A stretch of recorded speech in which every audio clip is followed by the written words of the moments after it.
Bismillahirrahmanirrahim. Assalamualaikum warahmatullahi wabarakatuh. Selamat pagi anak-anakku sekalian. Bagaimana kabar kalian?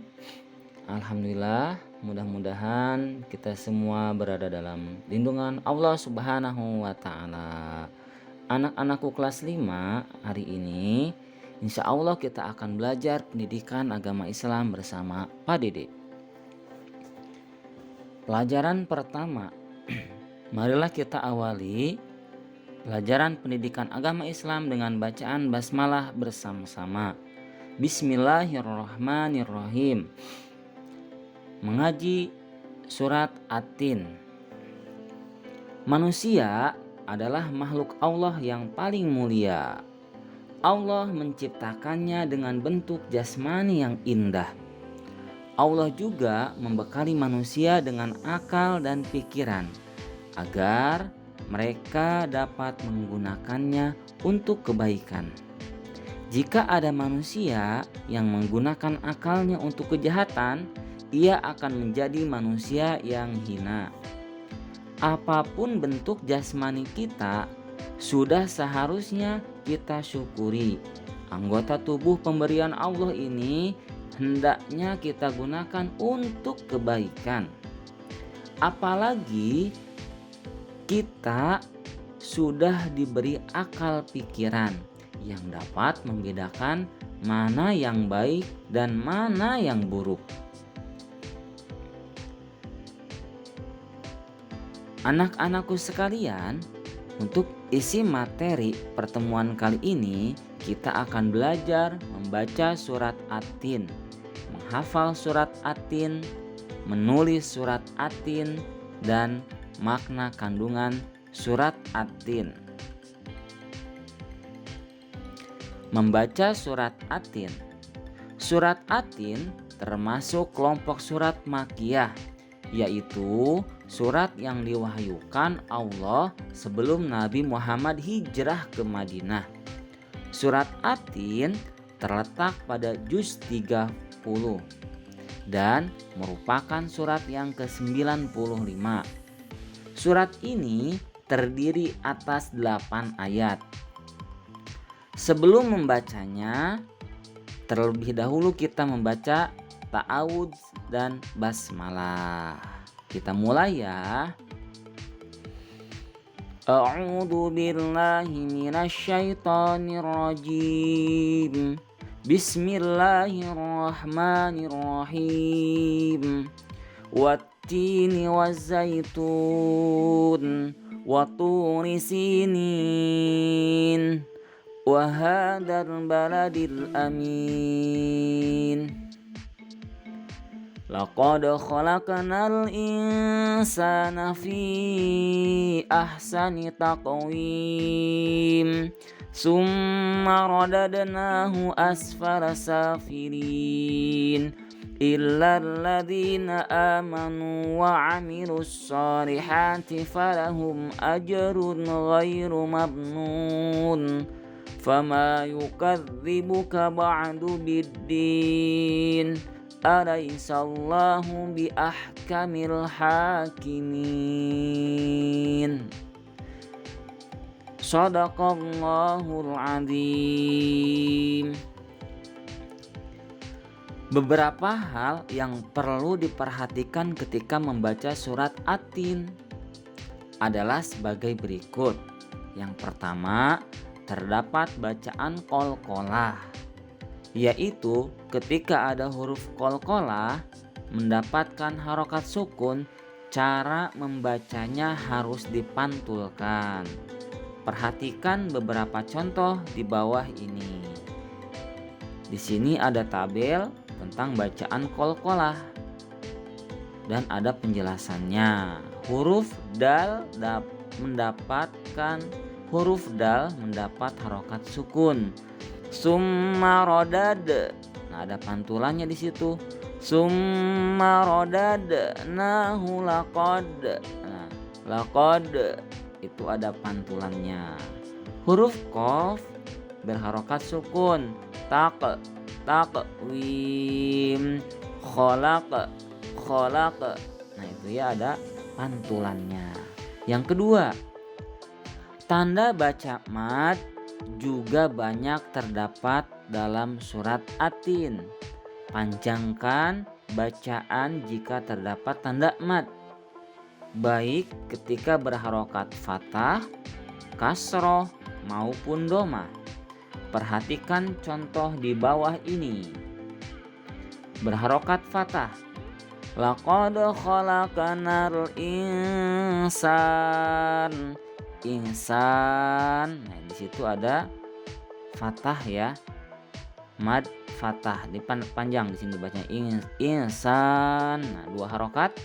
Wa amilus solihat. Nah, itu panjang ya.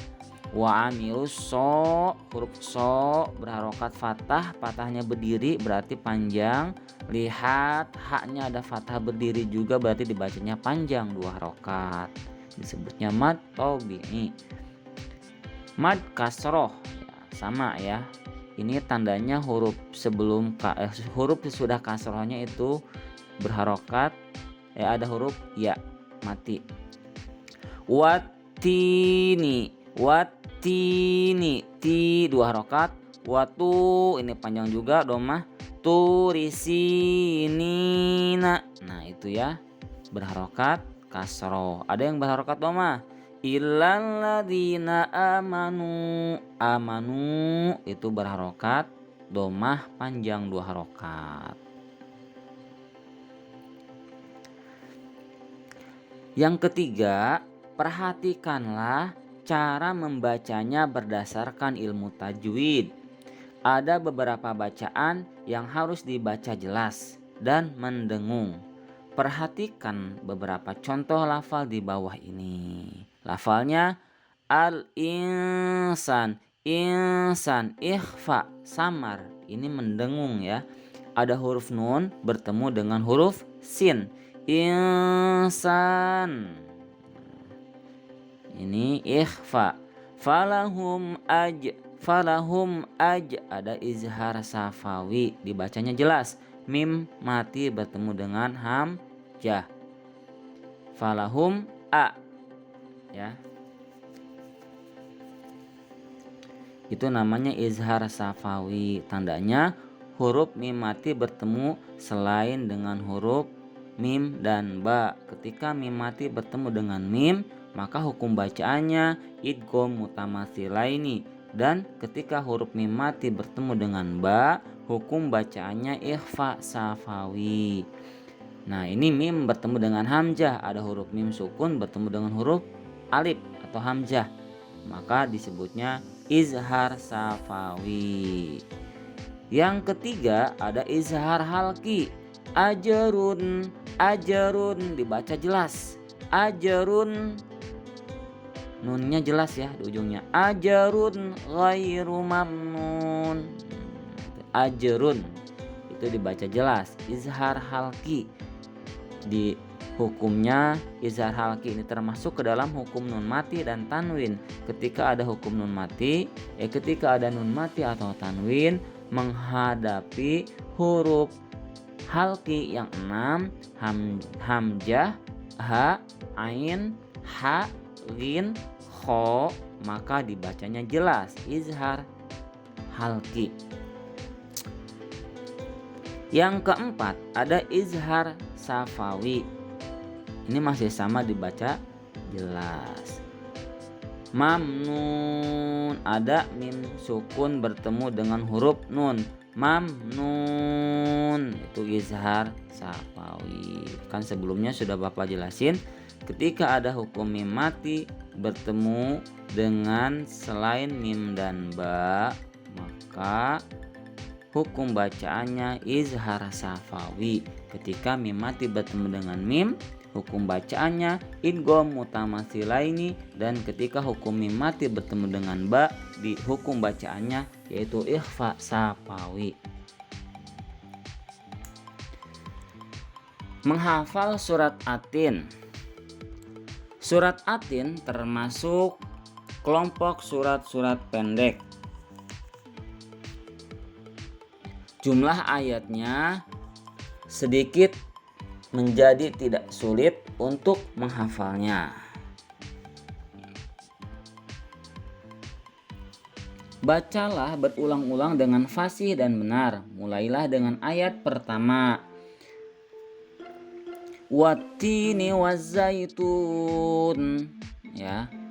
Kalau kita mau menghafal, kita ulang-ulang sebanyak minimal 20 kali per ayat. Kita baca 20 kali.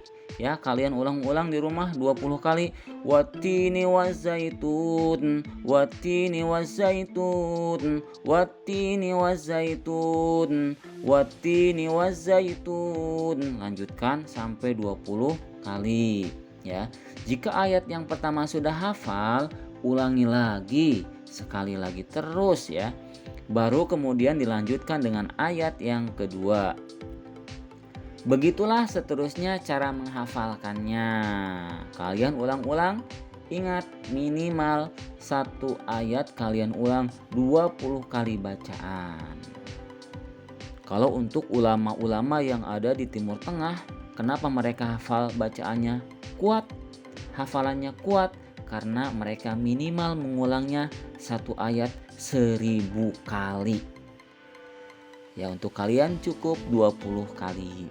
Untuk menjaga hafalanmu, bacalah surat Atin ketika sholat.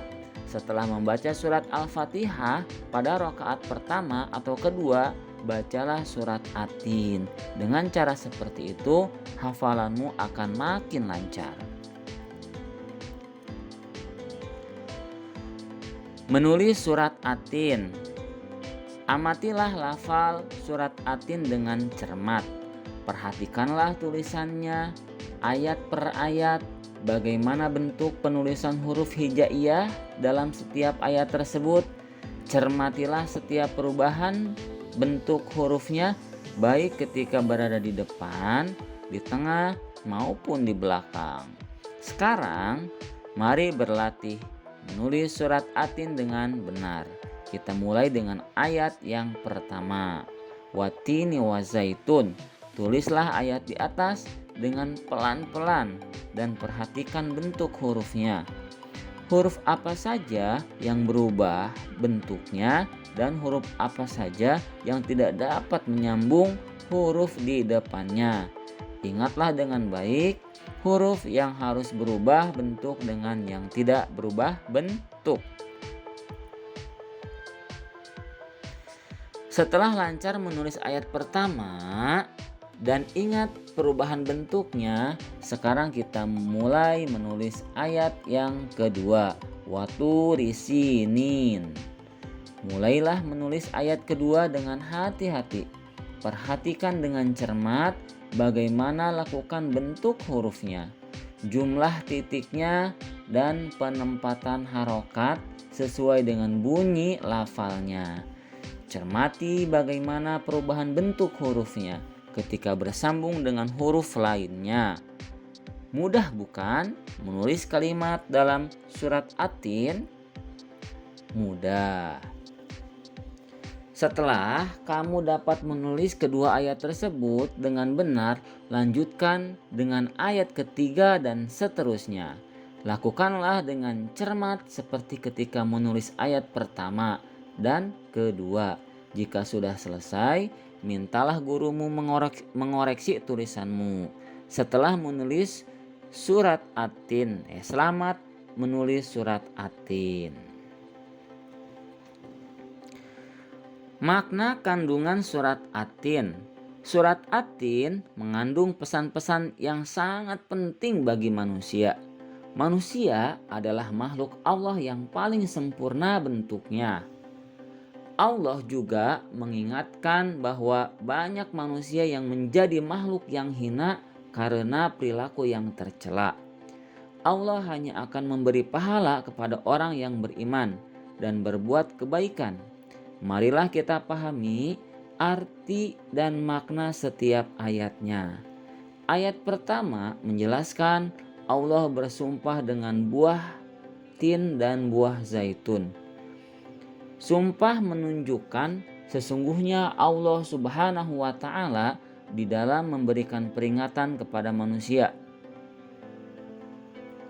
Jadi sumpah itu untuk menunjukkan kesungguhan Allah dalam memberikan peringatan kepada manusia. Ayat ini ditunjukkan kepada bangsa Arab waktu itu.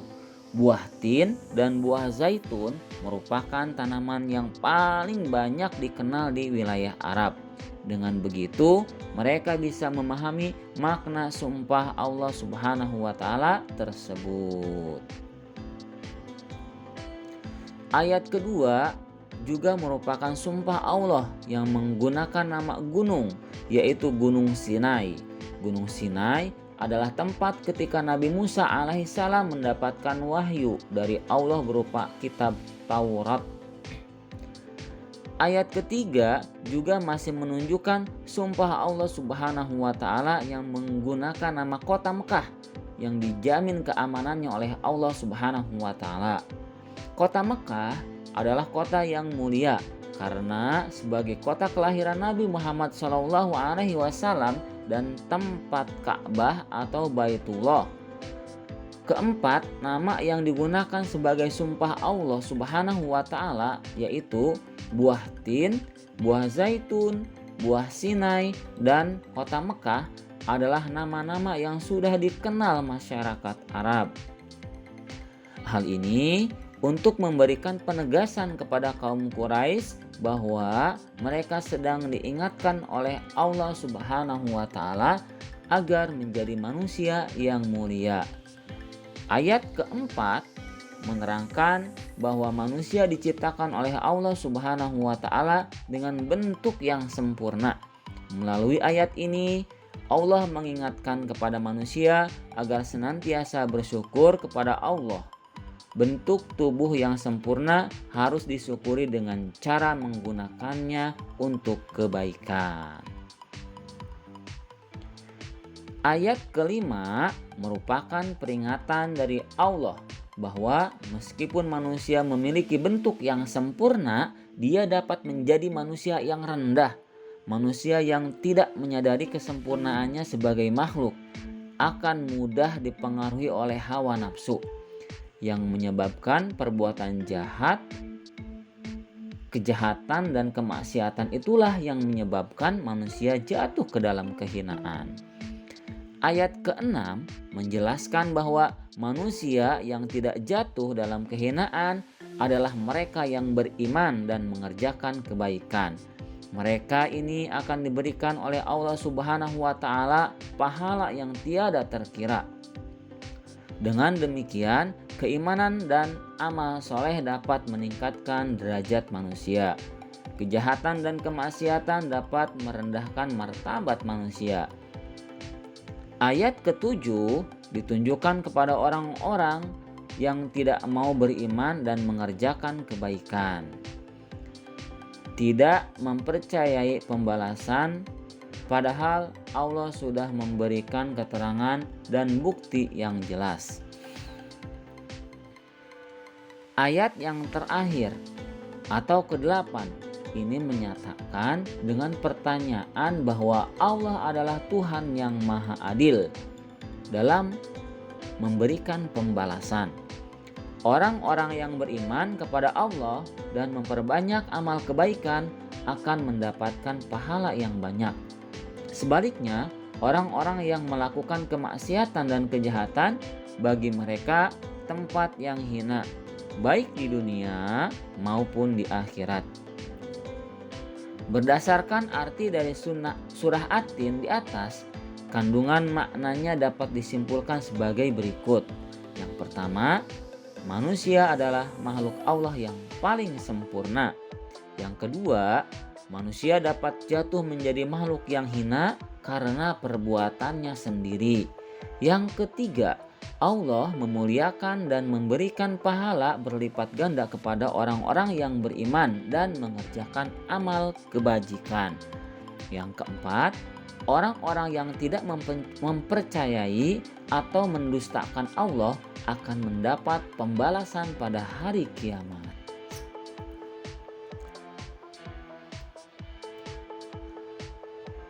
Terima kasih. Alhamdulillah hari ini kita sudah belajar pendidikan agama Islam mengenai materi Allah Maha Esa dan mengenai materi Quran Surat At-Tin. Mudah-mudahan dengan pembelajaran surat At-Tin, kita bisa mengamalkan hikmah-hikmahnya tentang Quran surat At-Tin. Jangan sampai kita menjadi makhluk yang paling hina karena perbuatan kita. Sekian dari Bapak, kita tutup dengan bacaan hamdalah bersama-sama. Alhamdulillahirabbil alamin. Wassalamualaikum warahmatullahi wabarakatuh.